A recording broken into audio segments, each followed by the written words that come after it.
Hey everybody, this is Petey from Spinner Rack, and to continue to keep me in the act of doing videos, I'm doing another request. It was requested a while back. It was the Hulk meeting Kang and the Fury of the Time Storm with the most unexpected guest star. Now this story is kind of one of those feels like Roy Thomas turned to Herb Trimpe and said, "What do you want to draw?" And he said possibly this guest star. So Roy Thomas came up with a romp that would put these with Hulk and this guest star together. So let's let it unfold. All right. This is Hulk 135. And here he is, sent into the time storm. Right. And this is Kang in his future, 41st century, right? And he's trying to figure a way to defeat the Avengers, right? So he has a plan that's going to be, of course, lead him to the past. And he looks into the past and he sees the Phantom Eagle. And he says, "This person, if I take this person out, the Avengers won't exist." Right? So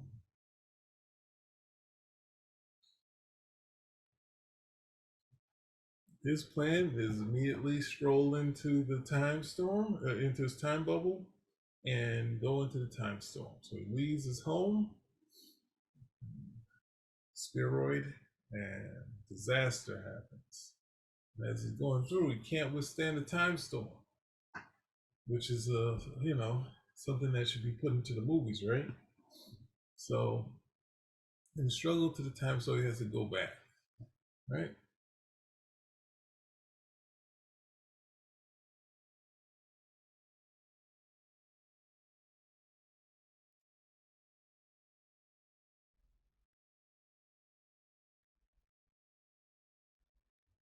And I think right here, this little note. Well, it said 7 years has passed. This is possibly the Earth Marvel time doesn't necessarily actually work like that, but it's saying I guess in the 11, what is it? This might be in real time in Roy's eyes because 19, yeah, he put it to 7 years. So this is probably the first time we hear something about a 7 year difference. So Roy was kind of working still on real time. That Marvel Comics was happening in real time, but um, right. So he's thinking about it, and Hulk is just strolling around, and since he can't get his chronosphere to go in, he's like, and he's still struggling with the that he can't free Ravonna. He's like, I can send the Hulk. The Hulk will survive, right? So he pulls the Hulk at a time, brings him to his home. Hulk doesn't even know how he. Now the Hulk is really, he can be set off in 2 seconds. So he's happy to be alone, no humans, and then he's brought in. Things is real funny to him, and then runs into Kang, right? Sees Kang, and he is not happy. He's like, and Kang is really struggling with the Hulk. He's like, this guy, he doesn't like the Hulk at all, and they are arguing with each other. Hulk puts his hands on him, but Kang is like, he should destroy him. Now, this is what you have to remember. These characters, these villains do not like to be touched, right? So, but you could destroy Bruce Banner forever. You go back to World War One, where the Phantom Eagle. That's why Phantom Eagle is a Herb Trimpe character. I think he designed him. I'm not sure who he created him with, but this is a way to bring this character they just introduced. And Herb Trimpe is very big on doing like army tech and planes and cars and tanks. Even though he makes his own kind of stuff from time to time, this is kind of his character, right? So we see he tells him that there's this tank here, right? This cannon here that he has to, that's there. That's just setting up the cannon for us readers. But he's showing them that this guy, the Phantom Eagle. So I think I might have said Phantom Stranger. The Phantom Eagle is got a bomb that he's gonna send into the cannon and destroy it. But his idea is that instead of letting that happen, why don't you go destroy him and then you'll destroy Banner at the same time, right? He's like, this is too. Hulk is like, stop! It's too much for Hulk to sort it out, sort it all out. And just do not try, my green screen ally. Simply trust and smash the mass pilot. And then, you know, what do you have to lose? And Hulk says nothing, and then he's like, he's gonna smash the pilot. All right, so they send him into the time storm.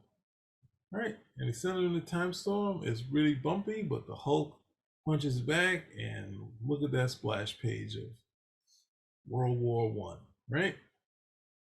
And so this sort of in the past and planes and all this stuff is what Herb Trimpe. I mean, obviously he excels at doing Marvel action, but he also does. That's why he's so great on GI Joe. Also, this sort of tech, right? So the Hulk is there and runs into the German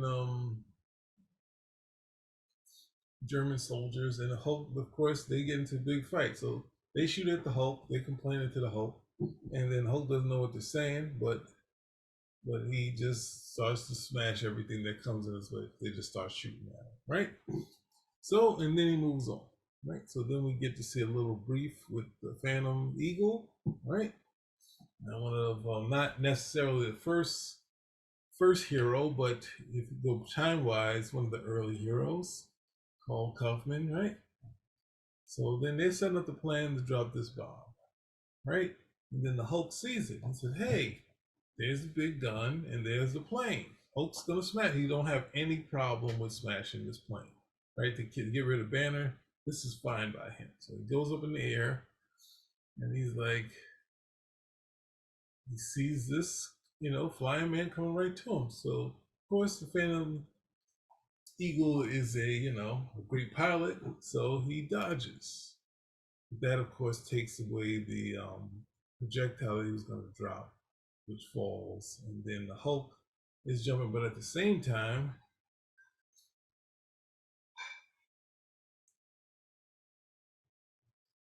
with this happening, he already believes that the 20th century belongs to Kang. Kang has won because the Hulk has diverted this, but the German troops start shooting at the Hulk, and the Hulk hits, and he's not happy. He doesn't like the sting, so he, of course, somehow changes position, and he goes right at the. So whenever people say he can't fly, like he's very good in the aerodynamic in the air, right? Which makes for more fun, right? So you see the Hulk, he changed the position. Now he's going right towards the cannon. They fire at the Hulk. He takes the bomb, survives that, then destroys the cannon, right? And then Kang is struggling with that. All right, so he's upset. So he's like, you know what? I'm gonna leave the Hulk in there. He's not gonna be able to come back. Right? I can use my power to sure rule my mind. Whereas the Phantom Stranger is like, trying to meet up. The Hulk fixed everything. He wants to, you know, show some love, and the Hulk doesn't want to have any part. But then he's like, wait, I'm fading. And then Kang is like, wait a second.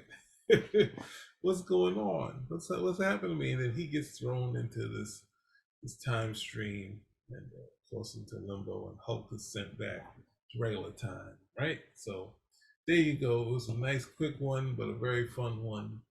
Um, it's dare I say, what I've enjoyed when I first saw it. I think I bought this one because I wanted to see.